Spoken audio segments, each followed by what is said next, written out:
So I took the Back Roads Run Club through this warm-up last week and they asked for the video, so here it is. 8 exercises, about 12 minutes, and I'll tell you exactly why each one matters for running. So the calf stretch. Tight calves are one of the leading causes of Achilles issues and plantar fasciitis in runners. This isn't just a feel-good stretch, you're lengthening the tissue before it has to absorb hundreds of impacts. So first exercise we're gonna look at is a calf stretch, and I'm gonna show you 2 ways to do it. First is using a step. And what we're gonna do is we're gonna put the ball of the toe on the step, and then we're gonna hang off the step, allowing our weight to push down, and we should feel a stretch to the back of our calf. We wanna hold this for about 30 seconds. If you don't have a step, an alternative way to do it would be to put your foot up high against the wall, heel into the ground, and then all we're gonna do is lean forward. The higher your toe is up, the deeper the stretch is gonna be. Knees over toes. We're taught to fear the knee going past the toe. That's outdated thinking. Controlled knee compression builds quad strength and tendon resilience that protects you on the downhills and during fatigue. If your knees are sore and you run, this is your starting point.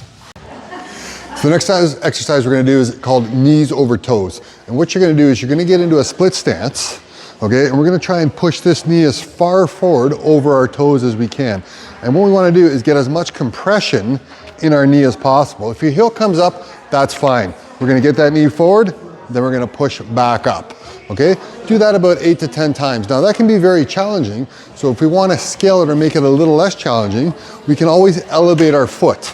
The higher your foot gets, the less challenging it's gonna be doing the same exercise. And as we progress, we can lower our foot down. Using a stair, a step, or a chair, great option for that exercise. Single leg RDLs. Running is a single leg sport. This exercise activates your lateral hip stabilizers and glute medius and TFL, which are the muscles responsible for keeping your pelvis level on every stride. Weakness here is one of the primary drivers of IT band syndrome and hip pain in runners. So the next exercise is working on building some single leg stability. Option number 1 is we're gonna stand on one foot and we're just gonna push this one leg back as far as we can balance on one foot. The further back we go, the more challenging it's gonna become. Now, if we get to the point where we can hold that position for 30 seconds, you're gonna feel the muscles in your foot and ankle working hard. Once we get to 30 seconds, we can add a little bit of motion to increase the challenge.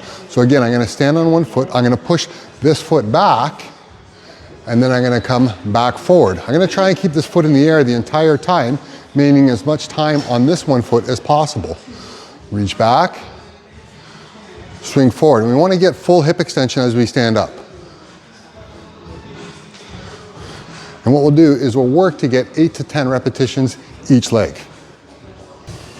Heel strikes. We're training initial knee flexion and quad activation on ground contact. How your foot meets the ground determines how force travels up the chain. This drill helps build the neuromuscular pattern for a safer, more efficient stride. Now we're gonna do heel strikes. It can be useful to have a step or using your stairs at home. We want about 9 to 11 inches. More isn't better. So we're gonna stand on the side of a step and I'm going to pull my toes of my other foot up.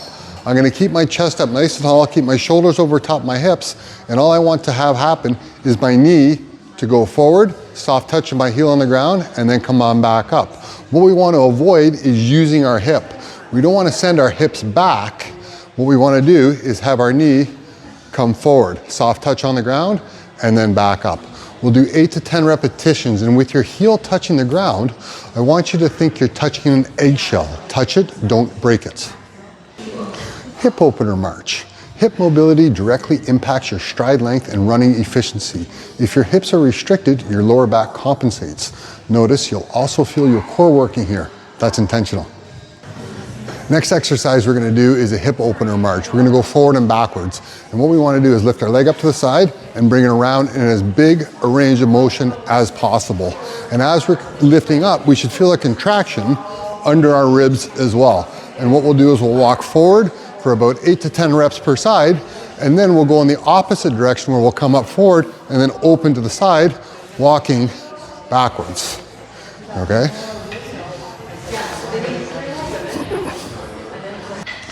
Calf raised toe walks. Not just strengthening the calf, we're training force gradation. Running requires your calf complex to absorb and release energy rapidly. This builds that capacity progressively before you ask it to do it at full speed. The next exercise we're gonna do is a calf raised toe walk. So I'm gonna walk and I'm gonna push up almost like we're doing a calf raise, looking to get full extension all the way up on the balls of my toe. We're gonna do about 8 to 10 steps on each leg. Ankle flips. The Achilles tendon functions like a spring. Stiffness here, meaning efficient elastic energy return, is actually a really good thing in a runner. These flips train that stiffness and prepare the ankle for the demands of push-off. Now we're gonna do ankle flips. We're just gonna be bouncing on the toes of our feet. So as we go, we're going to pop off, just bouncing on the balls of our toes. Again, about 15 to 20 repetitions total, 10 to 12 each side. Dead bugs, or walkouts as a regression. Last thing before you run, core stability. Not crunches, not sit-ups. We're training your core to resist movement while your limbs are working, which is exactly what it has to do when you're running. Contralateral shoulder and hip activation mirrors the rotational pattern of your stride. Now for our core and stability, we're gonna lay on our back and do an exercise called a dead bug. So I'm gonna have my knees over top of my hips and my low back is pressed into the ground. I'm gonna hold my arms up over top of my shoulders and then I'm gonna extend my right leg while extending my left arm. Return, and then we'll go the other way. We wanna do this exercise slow and controlled because there's also a fair bit of coordination. To make it a little less challenging, I can take my right hand, press it on my left leg, and do all one side, and then switch and do all the other. And this takes some of the coordination requirement out of it. Now, if it's a wet day and you don't want to be laying down on your back, an alternative would be an exercise called a walkout. So in this position, we're going to stand up tall. I'm going to put my hands on the ground, and then we're going to walk out as far as we feel comfortable, and then we'll walk all the way back in. Again, 8 to 10 repetitions. This warm-up takes about 12 to 15 minutes, and you can do it anywhere before you run. If you want to go deeper on any of this, how strength training will benefit runners, injury prevention, or just getting stronger overall, come find us at the rep room. The link's in the description, and we'll see you on the roads.